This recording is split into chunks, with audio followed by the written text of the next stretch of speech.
یہ لوگ سیکریٹیو کیوں ہیں؟ مطلب وہ اگر چیز ان کو سمجھ آئی ہے، اگر یہ اس چیز کو جیسے بھی کوئی بھی میتھڈالوجی ہوتی ہے، کوئی بھی سوچ ہوتی ہے، وہ ڈنکے کی چوٹ پر آ کے کہتے ہیں کہ یہ چیز ہے، تو یہ اتنے سیکریٹیو کیوں ہوتے ہیں؟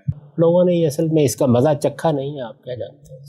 سلامتی ہے ان آنکھوں پہ جو ہدایت پہ نظریں جمائے بیٹھی ہیں، ان کانوں پہ جو ذکر خیر کے منتظر رہتے ہیں، اور ان قدموں پہ جو ہدایت کی راہ پہ گامزن ہیں۔ یہ جو آپ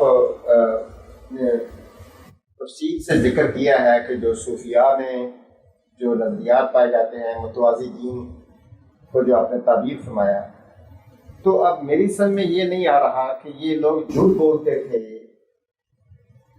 یا پھر ان کے کوئی ایسا دماغ میں کوئی چیز نظر آتی تھی جو واقعی ہی وہ اپنے چیزیں دیکھ رہے ہیں اور اس کے مطابق یہ بیان کرتے ہیں۔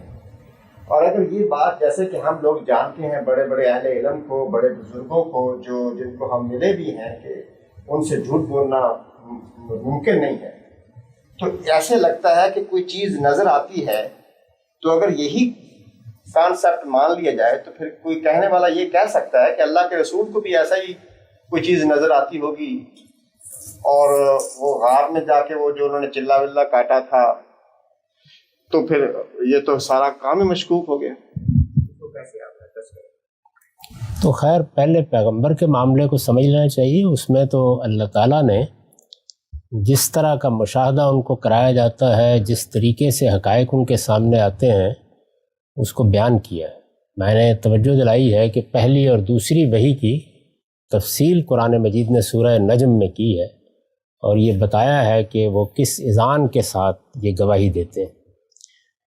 یہ بھی بتایا ہے کہ عالم بالا میں کیا اہتمام کیا جاتا ہے، اور پھر جو کلام صادر ہوتا ہے ان کی زبان سے، یا جو دین وہ لے کے آتے ہیں، یا جس منصب کے تقاضوں کے ساتھ زندگی بسر کرتے ہیں، وہ سب مل کے اصل میں وہ دلائل اور شواہد فراہم کرتے ہیں کہ ان کی بات حق شک و شبہ سے بالا ہو جاتی ہے۔ اس وقت بھی یہ نہیں ہے کہ محض ہم ان کے کہنے سے مان لیتے ہیں، قرآن مجید نے وہ دلائل دیے ہیں کہ وہ کیسے خدا کا کلام ہے، اس طرح اس کے بارے میں یہ شبہ نہیں ہو سکتا۔ اور یہ سب کرنے کے بعد پھر وہ یہ کہتا ہے کہ ہمارا پیغمبر بالکل سچائی سے یہ بات کر رہا ہے۔ میں ان بزرگوں کے بارے میں یہ رائے نہیں رکھتا کہ وہ کوئی جھوٹ بول رہے ہیں۔ یہ دنیا ہے، میں اس دنیا سے واقف ہوں، میرے اپنے گھر کی یہ دنیا ہے، میرے والد بھی اسی راہ کے مسافر تھے۔ اس میں آپ ایک مرتبہ اس یقین کے ساتھ داخل ہو جائیں کہ یہ ہے، اور آپ کے اندر ایک خاص طرح کی نفسی صلاحیت موجود ہو، تو ارتکاز توجہ کی مشقیں تھوڑے ہی عرصے میں، جیسے کہ امام غزالی نے کہا ہے، آپ کو اس دنیا میں پہنچا دیتی، اور اس میں فی الواقع ایسے ہی مشاہدات آدمی کو ہوتے ہیں۔ یہ ابتدائی چیز ہے۔ یہ جیسے ہی آپ اس راستے پر پڑتے ہیں تو سب سے بڑھ کر اپنے آپ کو جس مخلوق کے کم و بیش حوالے کر دیتے ہیں وہ جنات ہیں۔ وہاں قرآن مجید نے بھی یہی کہا ہے کہ ہم نے سب سے بڑھ کر یہ اہتمام کیا کہ یہ کہیں در اندازی نہ کر دیں، اور پھر سورہ جن میں پوری تفصیل بیان کی ہے کہ یہ رجال من الجن اور رجال من الانس کے درمیان کیا ربط پیدا ہو جاتا ہے۔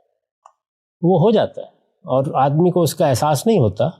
وہ روپ دھار لیتے ہیں، وہ فرشتے بن جاتے ہیں، وہ پرانے بزرگ بن جاتے ہیں، وہ پیغمبر کا دربار آراستہ کر لیتے ہیں، تو یہ پھر اس کے بعد یہ کام شروع ہو جاتا ہے۔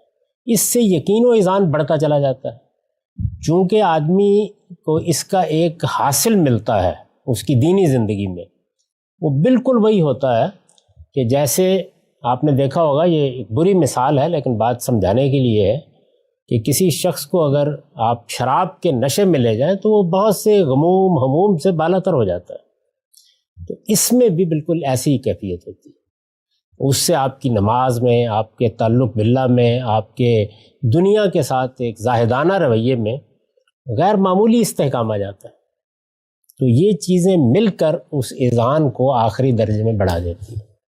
تو میرے نزدیک اس کی نوعیت یہ ہے۔ اس وجہ سے میں بالکل یہ رائے نہیں رکھتا کہ وہ کوئی جھوٹ بول رہے ہوتے ہیں، اور اسی لیے یہ کہتا ہوں کہ جس وقت آدمی اول تو اس راہ پہ جانا نہیں چاہیے، کیونکہ راہ پہ جائیں گے آپ نہیں تو بالکل حفاظت میں ہے۔ جاتے ہی آپ کے ہاں وہ کمزوری یا وہ یعنی یوں سمجھ لیجئے کہ قبول کرنے کی استعداد پیدا ہو جاتی ہے جس کے بعد در اندازی کا موقع ملنا شروع ہو جاتا ہے۔ یہ ایسے ہی ہے کہ جیسے آپ نے ماہرین نفسیات کے یہاں دیکھا ہوگا کہ وہ اگر کسی کو ہپنوٹائز کرنا چاہیں تو وہ یہ کہتے ہیں کہ پہلے آپ میں سپرداری کا جذبہ پیدا ہونا چاہیے، یعنی اگر آپ ریزسٹ کر رہے ہیں پھر نہیں کچھ ہو سکتا۔ تو یہ ہوتا ہے جب بس پھر وہ معافی دنیا وجود میں آ جائے۔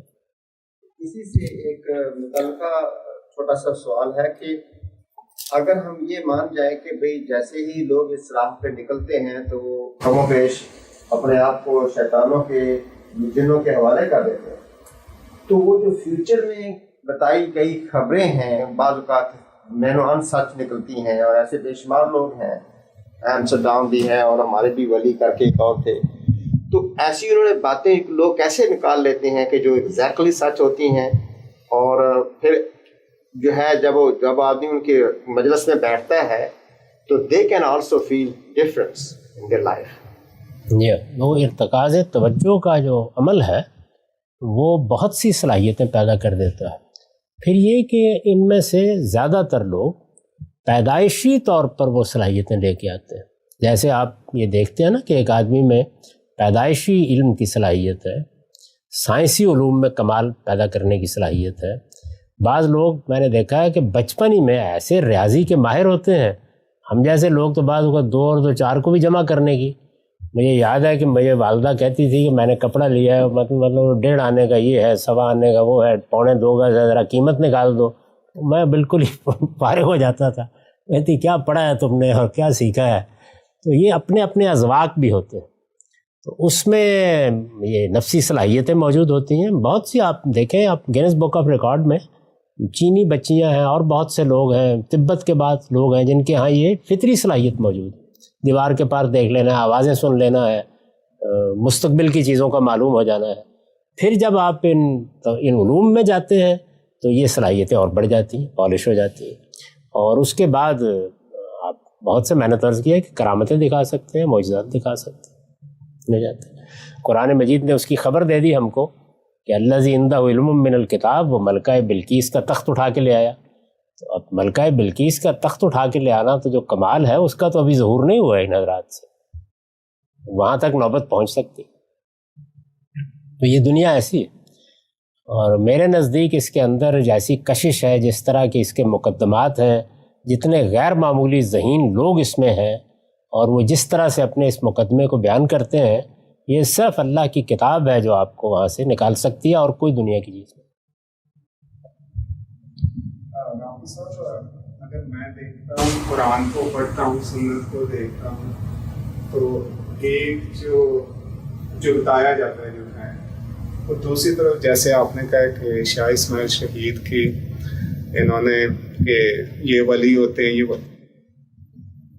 تو پھر اتنی 90% جو ہماری انڈیا پاکستان کی ہے، وہ کیسے انہوں نے یہ یقین کر لیا کہ یہ پیرالل مذہب نہیں ہے؟ مجھے یعنی کہ اگر میں دیکھتا ہوں تو دونوں مجھے الگ الگ نظر آتے ہیں، تو پھر اتنی زیادہ فالوئنگ نہیں۔ دیکھیے اس کا جواب دیتے ہیں، وہ جوابات جو ہے وہ میں نے اس میں نقل کر دیے ہیں، اگر آپ اس میں دیکھیں تو آخر میں نے بتایا ہے کہ وہ اس سوال کو کیسے ایڈریس کرتے ہیں۔ وہ کہتے ہیں کہ یہ بھی اصل میں دین ہی کا ایک فیض ہے، لیکن محمد الرسول اللہ صلی اللہ علیہ وسلم سے یہ فیض قرآن اور حدیث کے ذریعے سے منتقل نہیں ہوا۔ تو شاہ ولی اللہ اس کی مثال دے کے بتاتے ہیں کہ یہ بالکل ایسے ہی ہے کہ جیسے آفتاب سے کھیت میں پڑا ہوا خربوزہ حدت اور حرارت اور زندگی حاصل کرتا ہے، لیکن نہ خربوزے کو پتہ ہوتا ہے کہ وہ لے رہا ہے اور نہ آفتاب کو پتہ ہوتا ہے۔ یہ مثال دی ہے انہوں نے، بتایا ہے ایسے ہوتا ہے، یعنی یہ علم کی ایک دوسری دنیا ہے۔ اور جب اس پر اعتراض کیا جائے تو اس کے جواب میں بھی وہ یہی کہتے ہیں کہ آپ لوگوں نے یہ اصل میں اس کا مزہ چکھا نہیں ہے، آپ کیا جانتے ہیں اس وجہ سے میں تو اس پہ نہیں تنقید کر رہا کہ یہ ٹھیک ہے، یہ غلط ہے، یہ صحیح ہے۔ میں تو صرف یہ بتا رہا ہوں کہ دیکھیے قرآن مجید سے جو تصویر سامنے آتی ہے وہ یہ ہے، اور اس کے مقابل میں ایک تصویر یہ ہے۔ تو آپ اس کو الگ الگ پہچان لیجئے، اس کے بعد اگر کوئی غیر معمولی صلاحیت حاصل ہے کہ دونوں کو ایک کر سکیں، کرتے رہیے زندگی بھر، مجھ سے تو نہیں ہو سکی۔ السلام علیکم سر یہ میرا ایک اس کے اندر پرسنل اپنا ایکسپیرینس ہے جس کے اندر مطلب ایسا لگتا ہے کہ انسان جو ہے وہ خدا سے بالکل ایسا تعلق گہرا ہوتا چلا جاتا ہے اس جب راہ پہ انسان چلتا ہے کہ اب اگر میں سوچتا ہوں تو وہ تعلق اس طرح کا جو تعلق جو خدا کے ساتھ جو بنا تھا اس وقت وہ مطلب میرے سوچتا ہوں کہ ایسا تعلق اگر خدا کے ساتھ کبھی بن سکے تو کیا ہی بات ہے, کیا ہی کہنے ہیں, رائٹ. اور ذہانت مطلب ایسے ذہن ایسے کھل جاتا ہے جیسے انسان اس طرح کی چیزیں کر رہا ہوتا ہے جو اب میں خواب میں بھی نہیں سوچ سکتا کہ ایسا کبھی کر پاؤں. تو یہ جو امپیریکل ایویڈنس ہوتا ہے اس کو تو ڈینائی تو خیر نہیں کیا جا سکتا, رائٹ. مطلب یہ آپ ایکسپیرینس کر رہے ہوتے ہیں. مگر میرا سوال یہ ہے کہ جب خدا کے ساتھ تعلق آپ کا بن رہا ہے, آپ کا ایک اتنا زیادہ شکر کا جذبہ پیدا ہو رہا ہے اور اتنا زیادہ خدا کے ساتھ ایک بڑا گہرا ایک تعلق بن رہا ہے, تو پھر اس میں اس کے اندر پھر خرابی کیا ہے علاوہ اس کے کہ چلیں وہ ٹھیک ہے, وہ اگر آپ اس کو نہ مانیں, وحدت الوجود کے فلسفے کو نہ مانیں اور اس طرح کی چیزیں مطلب اس طرح کی چیزوں میں نہ پڑیں, مگر باقی جو ہے اس کے اندر خرابی کیا ہے؟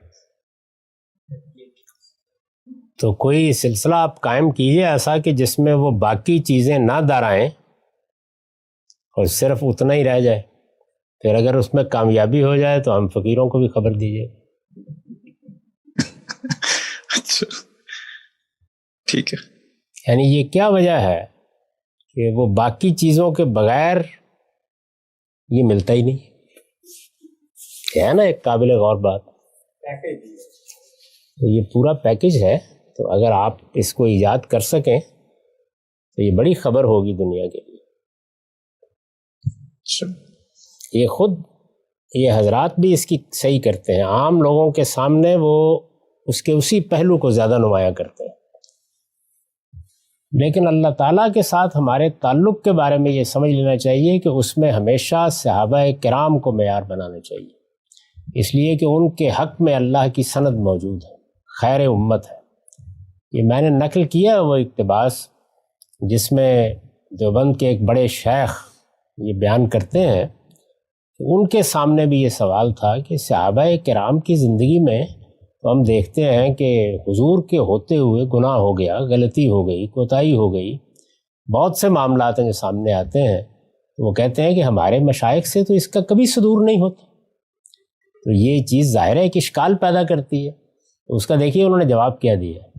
انہوں نے جواب یہ دیا ہے کہ نہیں, ان سے بھی کچھ نہیں ہوتا تھا, لیکن چونکہ دین کو مکمل کرنا تھا تو اس لیے جنہوں نے وہاں گناہ کیے یا جن صحابہ کرام سے کوئی بڑی غلطی ہوئی یا کوتاہی ہوئی, وہ اصل میں انہوں نے دین کی تکمیل کے لیے جس طرح سے کوئی آدمی اپنے آپ کو کسی دوا کے لیے پیش کرتا ہے کہ مجھ پہ تجربہ کر لیں, تو اپنے آپ کو پیش کیا اور پھر یہ مصرع نقل کیا ہے کہ گویا اپنے آپ کو پیش کر کے خدا سے کہا کہ تو مشق ناز کر خون دو عالم میری گردن پر.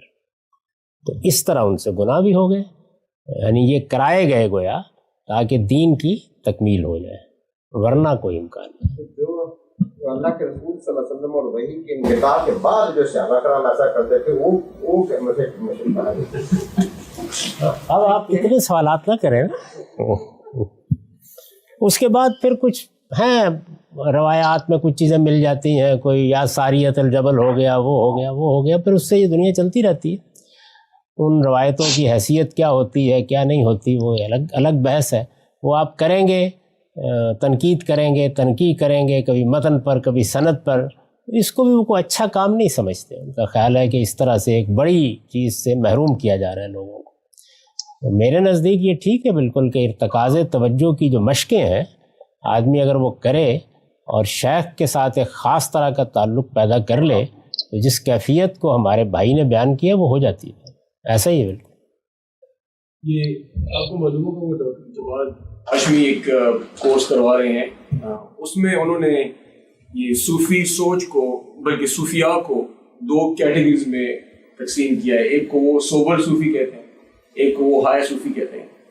تو جیسے میں کئی ایسے لوگوں کو جانتا ہوں, خود میرے دوست رہ چکے ہیں جو کہ کئی عالم گھوم کے آ چکے ہیں, کئی موقعوں پہ اس میں صوفیزم کوئی تعلق نہیں ہے، لیکن وہی مختلف قسم کی ادویات کا اشیاء کا استعمال کر کے آپ کا ذہن ان چیزوں کو دیکھ لیتا ہے جو کہ بظاہر آپ نہیں دیکھ سکتے. تو اس میں کس حد تک اس کی پاسبلٹی ہے کہ یہ جو عالم بیان کیے جاتے ہیں، یہ جو ایکسپیرینس بیان کیے جاتے ہیں، یہ اس میں کسی ادویات کا ہاتھ ہو یا کسی ایسی اشیاء کا ہاتھ ہو استعمال، جن کے استعمال سے آپ کی ذہنی کیفیت بدل جاتی ہے. کیونکہ ہم جانتے ہیں بہت سی ایسی چیزیں عام جڑی بوٹیوں میں، مشرومز میں، ان چیزوں میں عام پائی جاتی ہیں. بھی آپ تو ڈاکٹر ہیں، آپ کے علم میں ہے کہ ایسی بہت سی دوائیں ہیں جن سے یہی دنیا پیدا ہو جاتی ہے. ہمارے ڈاکٹر محمد فاروق خان صاحب کا ان کی شہادت سے کچھ برس پہلے ایک بڑا غیر معمولی حادثہ ہوا تھا، اور اس میں ان کو بڑی تکلیف پہنچی. ان کے جگر کٹ گیا، ان کی پسلیاں ٹوٹ گئیں، ان کی گردوں کو نقصان پہنچا، لیکن اللہ نے ان کو بچا لیا. وہ ہسپتال میں رہے. اس ہسپتال میں ان کو اسی طرح کے تجربات ہوئے، بلکہ اس میں میں ابھی نہیں گیا تھا، لیکن میں ان سے ملا. میں نہیں گیا تھا ابھی، میں ان سے ملا، اور وہاں اسپتال میں ان کے اور میرے درمیان بڑے اہم معاملات پہ گفتگو ہوئی. تو انہوں نے جب اپنے ڈاکٹروں کو کہا تو وہ ہنسے، اور انہوں نے کہا کہ اس سے بھی زیادہ کچھ ہو سکتا ہے، یہ فلاں فلاں دعائیں ہیں جن سے. اور ڈاکٹر صاحب بعد میں بھی کہتے، وہ خود ڈاکٹر تھے، تو بعد میں بھی کہتے تھے کہ مجھے ادنا درجے کا بھی کوئی شبہ نہیں تھا کہ یہ میں بیداری میں آپ سے بات نہیں کر رہا، بلکہ وہ پوری ملاقات کی روداد انہوں نے دہرائی اور بتایا کہ لباس یہ پہنا ہوا تھا، یہ صورت تھی، آئے ایسے تھے. میں نہیں گیا تھا اس وقت، یعنی اس کے میں کچھ دنوں کے بعد گیا ہوں، تو اس وقت مجھے انہوں نے یہ واقعہ سنایا. تو یہ دوائیں بھی ہیں. جو یہ دوائیں اثر کرتی ہیں نا، اصل میں نفسی علوم میں اسی نوعیت کی ایک باطنی دنیا، وہ غلط نہیں کہتے کہ یہ اصل میں سیر باطن ہے. ہمارے اندر ایک دنیا ہے، یہی دنیا ہے جو ہر عام آدمی کو خواب میں نظر آتی ہے. یعنی خواب میں یہی چیزیں تمثیل کے پیرائے میں ڈھلتی چلی جاتی ہیں، اور وہی چیزیں اگر آپ وہ خاص مشقیں کریں، ارتکاز توجہ میں جائیں، جیسے ہی آپ جاتے ہیں تو ایک طرف وہ قوت بہت بڑھ جاتی ہے، اور دوسری جانب یہی ارتکاز آپ کو کوئی منزل سامنے رکھ لیں. تو اگر آپ مسلمان ہیں، خدا سے تعلق ہے، قرآن سے تعلق ہے، نماز سے تعلق ہے، تو اس میں رسوخ پیدا ہو جائے. کوئی اور رکھ لیں تو اس میں ہو جائے. بعض موقعوں کے اوپر لوگ ایک دوسری منزل سامنے رکھ لیتے ہیں، وہ عشق ہے، اس میں ایسا رسوخ پیدا ہوتا ہے. میں نے سنایا یہ قصہ کہ میرے ایک شاگرد ہیں، عالم ہیں، مسجد میں امام خطیب تھے، تو آئے میرے پاس اور آ کے مجھ سے کہنے لگے کہ میں اب اجازت لیے بغیر تو نہیں کروں گا یہ کام، پہلے تو میں کر لیتا تھا، لیکن ہمسائے میں ایک لڑکی ہے اور بس. تو میں نے کہا تمہارے تو اتنے بچے ہیں، یہ کیا کرنے جا رہے ہو تم؟ تو کہنے لگے کہ نہیں، وہ اب دیکھیں نیکی اور خیر ہی کرنے جا رہا ہوں. میں نے کہا تمہیں پٹائی ہوگی تمہاری. وہ کہا نہیں، آپ اجازت دیں اور دیکھیں کہ کیا ہوتا ہے. بس 2 دن تعویذ کرنا ہے، اس کے بعد وہ خود آ کے دے جائے گی رشتہ. تیسرے چوتھے دن مجھے اطلاع ملی کہ ولیمہ ہو رہا ہے.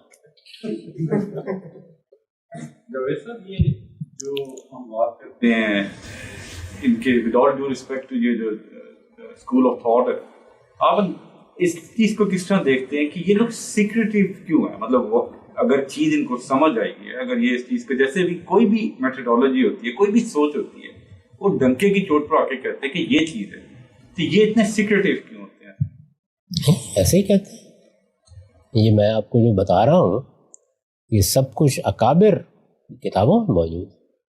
یعنی آپ مثلا قوت القلوب کا مطالعہ کریں، آپ غزالی کی احیاء کا مطالعہ کریں، آپ کتاب النما کا مطالعہ کریں، آپ کشف المحجوب کو پڑھیں، اسی طرح سے پھر شاہ ولی اللہ کی جو صوفیانہ کتابیں ہیں ان کا مطالعہ کریں، شاہ اسماعیل کی اس کتاب کو دیکھیں. یہ تو بڑی غیر معمولی کتاب ہے. یعنی اس کے اندر اصل میں یہ کہتے ہیں نا اولین و آخرین کا علم، وہ بہت ہی اعلیٰ طریقے سے بیان کر دیا. شیخ احمد سکتی کے مکتوبات. جاوید صاحب، حکمت کے لحاظ سے ہو سکتا ہے یہ کہنا ٹھیک نہ ہو، لیکن حقیقت کے لحاظ سے تو یہ کفر ہی ہوا ہے. کیا ہوا؟ لگتا ہے آپ میں کوئی ہے روح مولوی. یعنی تسلی نہیں ہوتی جب تک کہ فتویٰ نہ لگا لیں. نہیں، فتوے کی بات نہیں ہے، میں اس لیے کہہ رہا ہوں کہ انہوں نے پوری کیا امت ملاحظہ کے فرمائیں؟ بہت بڑے حصے کو اس سے متاثر ہے، اور اس سے جو خرابیاں پیدا ہوئی ہیں کہ اس کی کوئی کانٹ کاؤنٹ ہے۔ ہاں، لیکن میرا نقطہ نظر یہ ہے کہ یہ صدیوں کے تجربے کے بعد میں اسی نتیجے پر پہنچا ہوں، جی آپ صرف دین کے اصل حقائق اللہ کی کتاب کے ذریعے سے اس کے اصل استدلال کے ساتھ کھولتے چلے جائیں، اور مقابل کی چیزیں جیسے میں نے آج بیان کیا ان کو بے کم و کاست سامنے رکھتے جائیں، یعنی بجائے اس کے کہ آپ کوئی فتویٰ لگائیں، کوئی تردید کریں یا کچھ اس طرح کی بات کریں، آپ اس پورے استدلال کو بھی سامنے رکھ دیں۔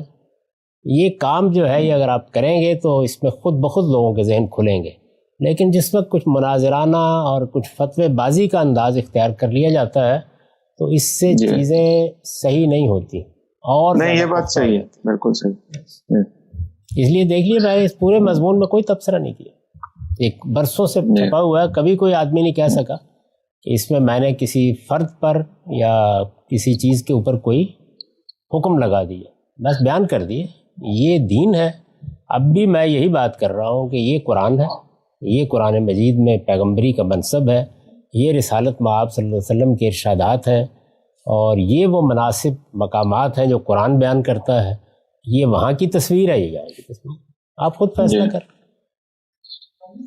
میں تو ویسے اپنے لیے پوچھ رہا تھا، یس ون، بہت شکریہ۔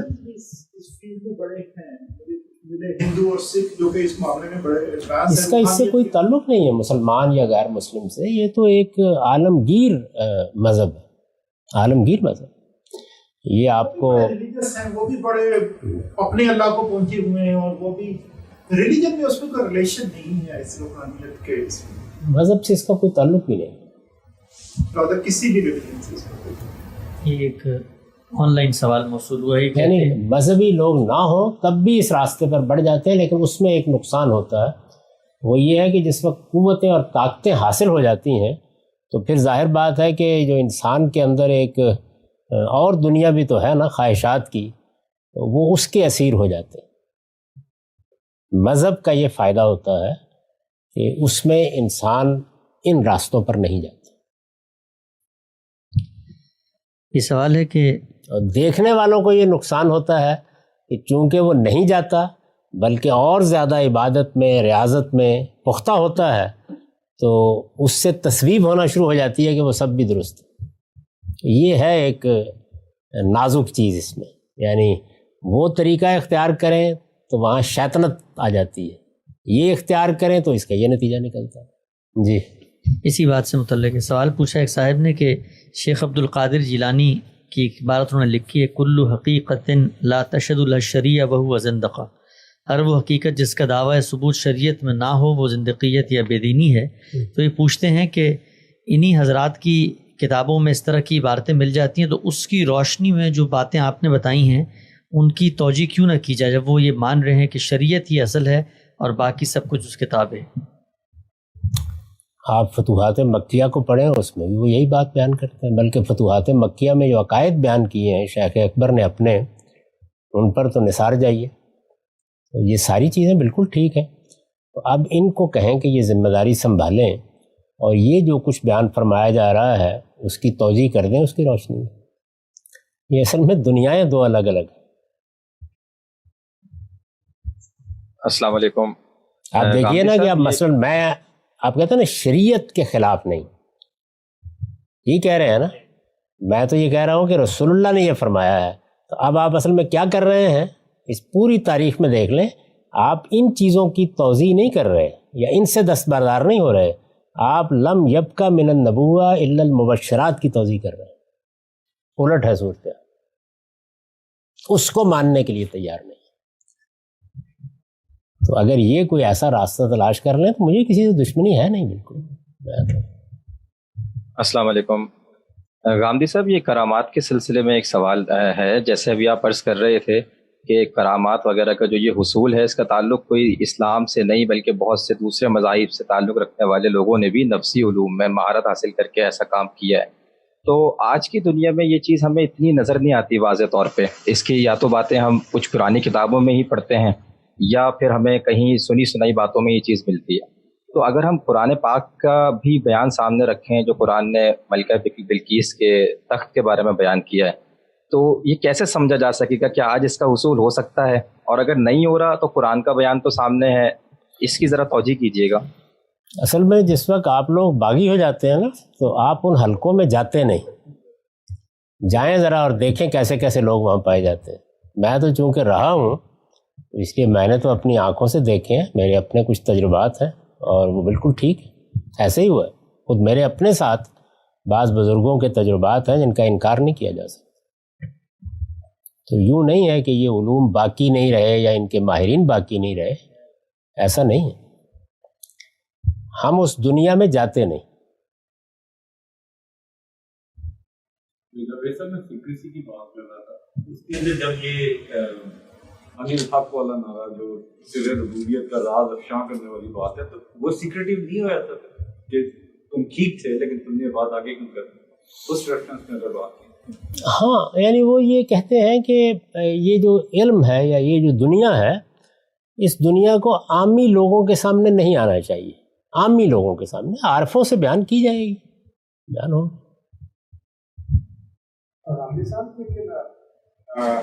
امام غزالی جیسا آدمی کہتا ہے کہ سر ربوبیت ہے، اس کا افشا کفر ہے۔ جی، جب قرآن اور سنت میں جب بھی ہم دیکھتے ہیں تو کہیں بھی نہیں کہ آپ نے اللہ کو حاصل کرنا ہے، صرف یہ ہے کہ آپ نے اچھے کام کرنے ہیں، آخرت میں یہ ہوگا یہ ہوگا۔ تو پھر ایک طرف قرآن اور سنت اور احادیث اس طرف پڑھی ہوئی کہ آپ نے اللہ کے پیغمبر کو فالو کرنا ہے اور آپ کو آخرت میں یہ ملے، تو یہ کہاں سے آ گیا کہ میں نے یا دوسروں نے اللہ سے ملاقات کرنی ہے یا وہاں پہ پہنچنا ہے؟ یہ کہاں سے آ گیا؟ بہت برتر ذہانت کے جو لوگ ہیں ان کے اندر یہ داعیہ بڑی شدت سے پیدا ہو جاتا ہے۔ یعنی اگر اللہ کی کتاب یہ حدود نہ متعین کرتی تو میں اپنی طبیعت کے لحاظ سے اسی دنیا کا آدمی۔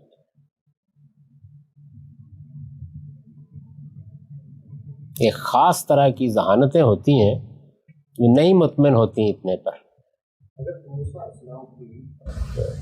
یعنی دل چاہتا ہے کہ اگر یہ دنیا حاصل ہو سکتی ہے تو کیوں نہ حاصل کی جائے۔ دلی کا نام لے کر علماء کرام اور صوفیہ نے تو ایک تہلکہ مچا دیا، یعنی کہ اسلام کو جڑ پہ تمہاری چلا دی انہوں نے۔ بس سخت سخت باتیں نہیں کرنی، اس سے بچنا چاہیے۔ بہت زیادہ اس کے اوپر اسلام کے میں بار بار یہ توجہ دلاتا ہوں کہ اب ہمارے ہاں علم کا طریقہ ہونا چاہیے چیزوں کے بارے میں، اور علم کا طریقہ یہی ہے کہ آپ مختلف نقطہ نظر کو، مختلف تعبیروں کو بے کم و کاست جیسے کہ وہ ہیں سامنے رکھتے ہیں۔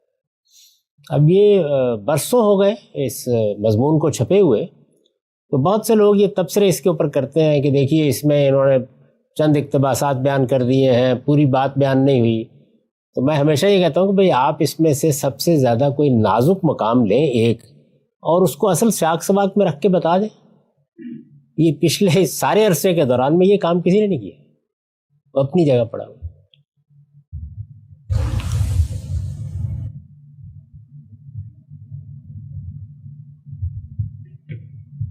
اس میں کشش بہت کشش۔ تصوف اور زہد کو کوئی ایسی ڈیفائن لائن ہونی چاہیے کہ آدمی سمجھے کہ یہ زہد ہے اور یہاں سے تصوف شروع ہو جاتا ہے۔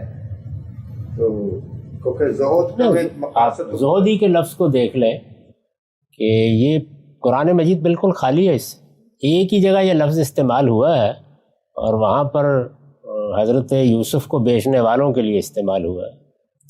یعنی یہ بھی کوئی تعبیر نہیں، کوئی اصطلاح نہیں ہے۔ بعض روایتوں کے اندر آپ کو مل جائے گا، لیکن یہ قرآن مجید بالکل خالی ہے اس سے۔ یعنی یہاں پر اس نے اعلیٰ ترین مراتب بھی بیان کیے ہیں، ان المسلمین والمسلمات فلاں اور فلاں، وہاں بھی زاہدین والزاہدات کوئی چیز نہیں، بلکہ جو زینتوں پر گفتگو کی ہے سورہ اعراف میں وہ بالکل ہی دوسری تصویر دیتی ہے۔ سورہ بنی اسرائیل میں جو خرچ اخراجات کے بارے میں تصور پیش کیا وہ بھی اس سے بالکل مختلف ہے۔ تو یہ تعبیر بھی صحیح نہیں ہے، یعنی اسی وجہ سے قرآن اس کو اختیار نہیں کرتا۔ قرآن مجید جو ہمیں تصور دیتا ہے اس میں اگر آپ اس کا کوئی مقام رکھنا بھی چاہتے ہیں تو زیادہ کیا ہوگا بھئی آپ آخرت کو اپنی اصل منزل بنائیں اور دنیا کے ساتھ وہ تعلق نہ رکھیں جو کہ اس میں غلطان ہو جانے والوں کا۔ باقی دنیا کو برتنا، دنیا کے اندر اپنی صلاحیتوں کا بھرپور اظہار کرنا، جو خدا نے آپ کے لیے امتحان گاہ بنائی ہے اس میں جو کچھ قوت آپ کے ساتھ ہے اس کے ساتھ شریک ہونا، قرآن مجید سے یہی بات سمجھ میں آتی ہے۔ یعنی یوں نہیں ہے کہ آپ اس میں دنیا کو چھوڑ دیں گے۔ تو زہد کی بھی کچھ اچھی تعریف کر لینی چاہیے تاکہ وہ کہیں قرآن مجید کے نظام میں بیٹھ سکے، ورنہ مشکل ہے۔ حسن بصری کے بارے میں تو یہی لکھتے ہیں کہ بھی زاہدین کے بعد تابعین میں تھے تو زہد کا انہوں نے شروع کیا something like that۔ تو یہ ابتدا یہیں سے ہوئی ہے، یعنی انسان کے اندر غیر دنیا ہے، دنیا میں لوگ غلطان ہو گئے، رسول اللہ صلی اللہ علیہ وسلم کے بعد سیاست بازی، جنگیں، تو اس طرح کی جو صورتحال ہے اس میں شروع میں اس جانب وہی لوگ آئے کہ جو اس سے بیزار تھے اور بڑی نیک نیتی اور اخلاص کے ساتھ یہ سمجھتے تھے کہ اس دنیا میں پڑھ کے حاصل کیا ہوا ہے ہمیں۔ تو انہوں نے یہ کوشش کی کہ وہ ایک ایسی زندگی بسر کریں جس میں دنیا کی آلائش کم سے کم ہو۔ تو شروع میں کوئی ایسی بڑی قابل اعتراض چیز بھی نہیں تھی، زیادہ سے زیادہ ایک رجحان طبیعت آپ کہہ سکتے ہیں۔ آگے بڑھ کے تو فلسفہ بننا شروع ہو گیا۔ اور انٹرسٹنگ یہ ہے کہ جاوید صاحب یہ قرآن جی سے اس کو ایکسٹریکٹ کرتے ہی مطلب اس کے علاوہ جا نہیں سکے، یہ جو آپ نے بھی باتیں بتائی وہ مجبوری ہے نا۔ لیکن یہ ہے کہ دیکھیے میں نے تو قرآن مجید میں آپ میری تفسیر دیکھیں، اس میں ان مقامات کے اوپر بڑے تفصیلی نوٹ لکھ دیے ہیں۔ قرآن بالکل قبول ہی نہیں کرتا، اس رجحان ہی کو قبول نہیں کرتا، اس کو بھی قبول کرنے کے لیے تیار نہیں ہے۔ یعنی وہ یہی چاہتا ہے کہ دنیا سے آپ اس لحاظ سے بے رغبت ہوں کہ یہ کبھی آپ کو اسیر نہ کر سکے، کبھی حق و باطل کا معیار نہ بن سکے، کبھی آپ کو خدا کی نافرمانی کی طرف نہ لے جا سکے، کبھی اعلیٰ مراتب کے راستے میں رکاوٹ نہ بن سکے۔ اس پہلو سے ضرور کرتا ہے بات، لیکن دنیا کی زینتوں کے بارے میں تو یہ کہتا ہے کہ یہ زینتیں پیدا ہی میں نے اہل ایمان کے لیے کی۔ کون ہے جو اس کو حرام قرار دیتا ہے؟ تو ظاہر ہے کہ جب زینتوں کے بارے میں آپ کا تصور بدل جائے گا اور اس طرح انفقوا لم یسرفوا ولم یقتروا وکان بین ذالک کے وہاں پر آ جائیں گے تو وہ دنیا بن نہیں سکتی پھر اس کے نتیجے سے۔ یعنی آئیڈیل دنیا جو اللہ تعالیٰ پیش کر رہے ہیں اس سے بڑی مختلف ہے۔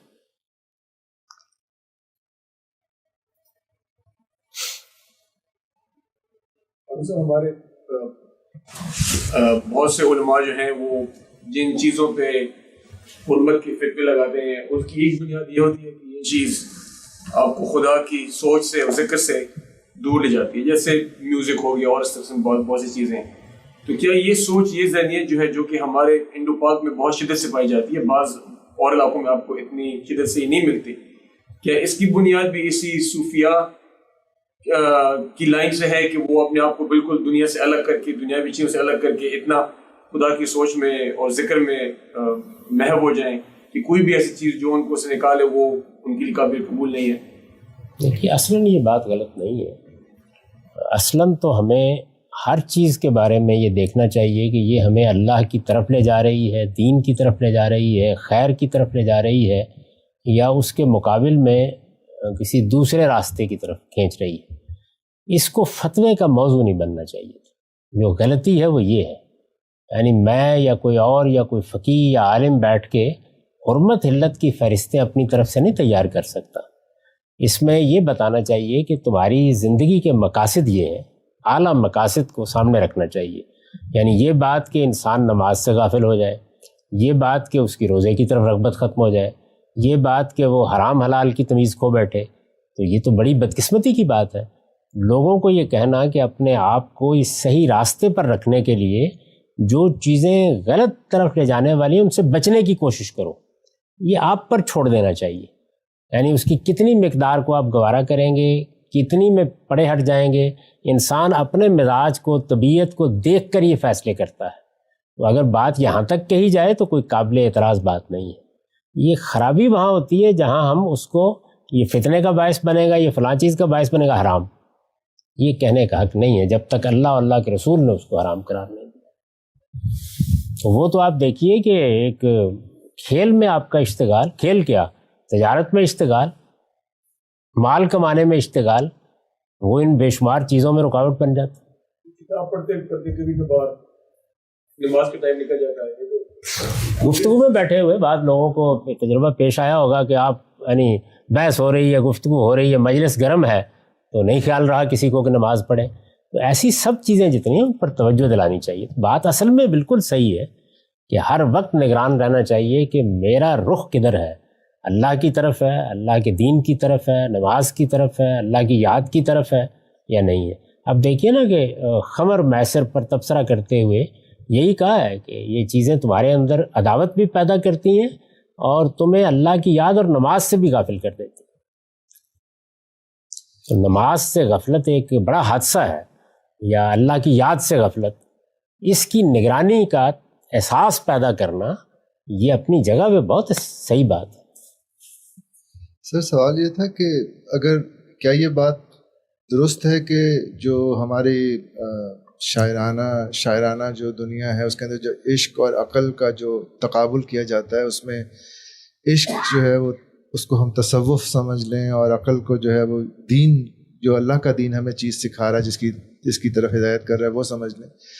اگر ایسا ہے تو پھر وہ ہم اللہ کا جو دین ہے وہ کیا وہ جذبہ پیدا کر دیتا ہے کہ جس میں بے خطر کود پڑا آتش نمرود میں عشق، یا کنجش کے فرمایا کو شاہی سے لڑا دو، اور وہ چیزیں وہاں تک ہم پہنچ جاتے ہیں عشق کی، جو چاہے وہ ایک دماغی خرابی ہو لیکن اس کے باوجود کہ اللہ کا دین بھی ہمیں اس مقام تک لے جا سکتا ہے کسی طرح۔ دیکھیے یہ میرے اندر کیا جذبہ ہے، میں کسی چیز سے کتنی محبت رکھتا ہوں، اس کے لیے کتنی قربانی دینے کے لیے تیار ہو جاتا ہوں، یہ تو مجھے خود اپنے اندر پیدا کرنا ہے۔ یعنی یہ چیزیں دین نے نہیں پیدا کرنی، خود مجھے پیدا کرنی ہے۔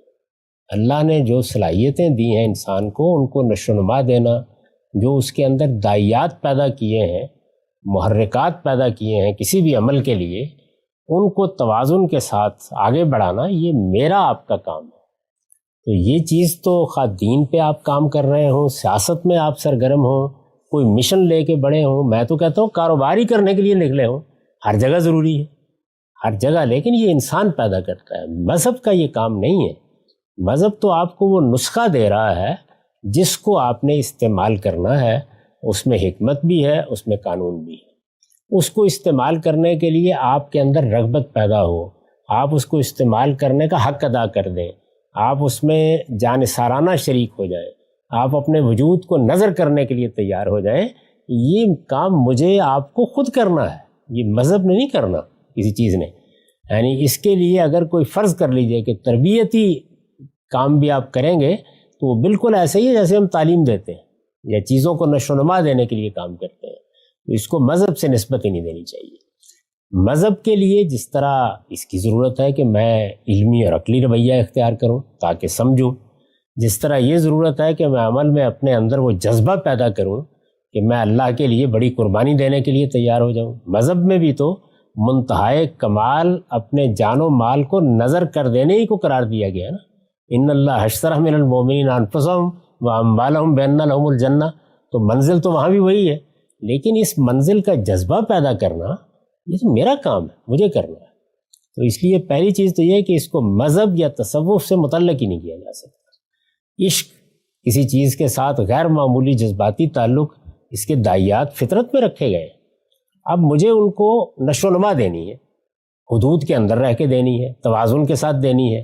یہی عشق کا جذبہ ہے جو کسی عورت سے متعلق ہوتا ہے، کسی معشوق سے متعلق ہوتا ہے، اور آدمی کو راتوں کو جاگنے پہ مجبور کر دیتا ہے، وہ اپنا سونا جاگنا وہ فراموش کر کے بیٹھ جاتا ہے۔ تو یہاں پر کیا یعنی کیا چیز ہے، ایک محرک پیدا ہوا ہے اور وہ جذبہ غیر معمولی ہو گیا۔ تو اسی جذبے کو آپ شاعری میں بھی استعمال کرتے ہیں، اس کی بنیاد پر آپ بہت سے دوسرے غیر معمولی کام بھی کرتے ہیں۔ تو اقبال نے اگر آپ انہی کی مثال دے رہے ہیں تو اس کو کئی مفاہیم میں استعمال کیا ہے، یعنی ان کے ہاں یہ عشق اس مفہوم میں بھی ہے جس میں اہل تصوف استعمال کرتے ہیں، اور اس سے آگے بڑھ کر پھر اس جذبے کے لیے، اس حدت کے لیے بھی استعمال ہوا ہے کہ جس میں انسان اپنے پیش نظر آدرشوں کے لیے بڑی سے بڑی قربانی دینے کے لیے تیار ہو جاتا ہے۔ تو یہ سارے مفاہیم میں انہوں نے استعمال کیا، لیکن یہ بنیادی بات سمجھ لینی چاہیے کہ یہ اصل میں انسانی خصائص ہے۔ جیسے مذہب مجھے نہیں بتائے گا کہ تم نے اپنی علمی صلاحیتوں کو نشو و نما کیسے دینی، یہ مذہب کا موضوع ہی نہیں، یہ دنیا ہی اور ہے۔